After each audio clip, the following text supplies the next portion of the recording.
जय हिंद दोस्तों, आपकी बेहतरीन तैयारी के लिए एसएससी कांस्टेबल जीडी की सॉल्व पेपर हम आपके सामने प्रस्तुत कर रहे हैं। ये 2012 से 23 के बीच के जो पेपर्स हैं वो हैं, और इसमें हम जो कवर करने वाले हैं वो जनरल स्टडीज़ में से हिस्ट्री का चैप्टर कवर करेंगे। तो इस एपिसोड में हम आपको 10 क्वेश्चन देंगे जो पहले पूछे जा चुके हैं। तो बिना देरी के चलिए शुरू करते हैं।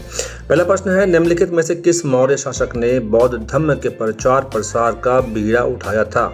ऑप्शंस हैं बिंदुसार, अशोक, देववर्मन और संप्रति। इसका जो सही आंसर है वो है option number B, Ashok. Ashok के बारे में एक खास बात जान लीजिए कि अशोक ने अपने राज्याभिषेक के 8वें वर्ष यानी कि 261 ईस्वी पूर्व में कलिंग पर आक्रमण किया था। कलिंग युद्ध में हुई क्षति और नरसंहार से दुखी होकर उसने बौद्ध धर्म स्वीकार कर लिया था। चलिए चलते हैं क्वेश्चन नंबर 32 पे। अशोक ने अपने शिलालेख में उल्लेख किया है कि उसने राजा बनने के डैश बाद कलिंग पर विजय प्राप्त की थी। दोस्तों इसका सही आंसर है ऑप्शन नंबर डी, 8 वर्ष। जैसा कि अभी हमने पिछले क्वेश्चन में डिस्कस किया था, तो इसका सही आंसर है 8 वर्ष। राज्याभिषेक के 8 वर्ष के बाद उसने कलिंग पर विजय प्राप्त की थी। क्वेश्चन नंबर 33, निम्नलिखित मौर्य सम्राटों में से किसे पियदस्सी के नाम से जाना जाता था? ऑप्शंस हैं दशरथ, बिंदुसार, बृहद्रथ और अशोक। इसका सही आंसर है D, Ashok.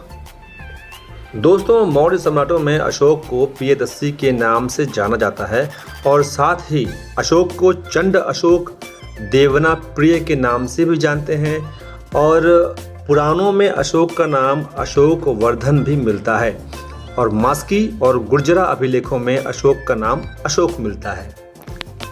Question number 34, Maurya सम्राट के किस सम्राट ने युद्ध जीतने के बाद विजय का त्याग कर दिया था? ऑप्शंस हैं अशोक, चंद्रगुप्त मौर्य, बिंदुसार और दशरथ। इसका आंसर सही है ए, अशोक।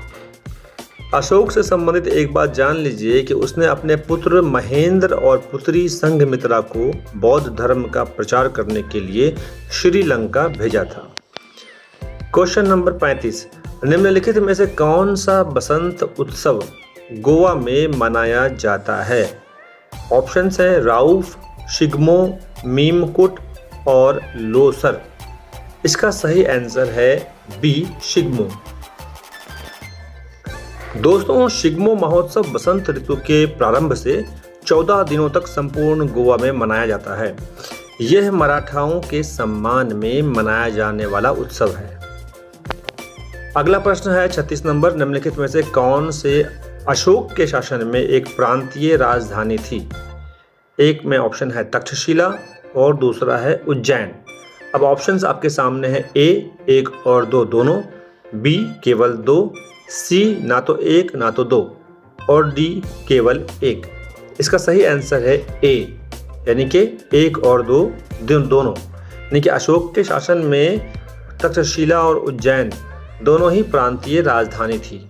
साथ ही आपको यह पता होना चाहिए कि अशोक शासक बनने से पहले उज्जैन का प्रांतपाल यानी कि राज्यपाल था।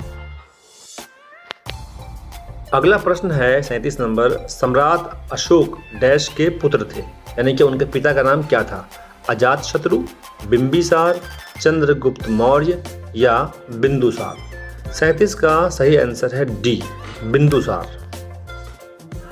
दोस्तों बिंदुसार सम्राट अशोक के पिता थे और बिंदुसार मौर्य शासक चंद्रगुप्त मौर्य के पुत्र थे।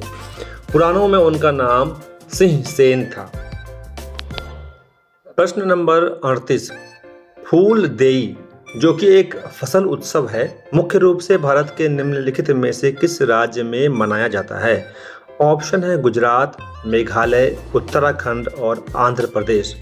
इसका सही आंसर है सी, उत्तराखंड। दोस्तों फूलदेई उत्सव उत्तराखंड में चैत्र माह के प्रारंभ यानी कि नव वर्ष के अवसर पर बच्चों द्वारा फूलों को एक दूसरे में मारकर बनाया जाता है। प्रश्न संख्या 39, निम्नलिखित में से कौन मौर्य साम्राज्य का अंतिम राजा था? ऑप्शन है चंद्रगुप्त, बृहद्रथ, बिंदुसार और अशोक। इसका सही आंसर है बी बृहद्रथ। दोस्तों, बृहद्रथ मौर्य साम्राज्य का अंतिम राजा था जिसकी हत्या कर उसके सेनापति पुष्यमित्र शुंग ने शुंग वंश की स्थापना की थी और मौर्य साम्राज्य की स्थापना आचार्य चाणक्य की सहायता से चंद्रगुप्त मौर्य द्वारा की गई थी। अगला प्रश्न, अंतिम प्रश्न आज का है 40 नंबर। चूंकि मौर्य साम्राज्य इतना बड़ा था इसलिए अलग अलग हिस्सों पर अलग अलग शासन किया जाता था। डैश के आसपास के इलाकों पर सम्राट का सीधा नियंत्रण था। ऑप्शंस हैं पाटलिपुत्र, तक्षशिला, लुम्बिनी और उज्जैन। इसका सही आंसर है ए पाटलिपुत्र। दोस्तों, पाटलिपुत्र लगभग 300 वर्षों तक भारत का प्रमुख प्रशासनिक केंद्र था। पाटलिपुत्र मगध की राजधानी थी और पाटलिपुत्र से पहले राजगिरह और राजगृह से पहले गिरिव्रज मगध की राजधानी थी। मगध पर शासन करने वाला प्रथम शासक बिंबिसार था। दोस्तों, आपके लाइक और कमेंट करने से YouTube का एल्गोरिथम हमारे वीडियो को 200 तक पहुंचाएगा। तो आप अपने कमेंट में आप किस विषय की तैयारी कर रहे हैं या किस एग्ज़ाम की तैयारी कर रहे हैं ज़रूर लिखें ताकि हम उस पर भी वीडियो बना सकें।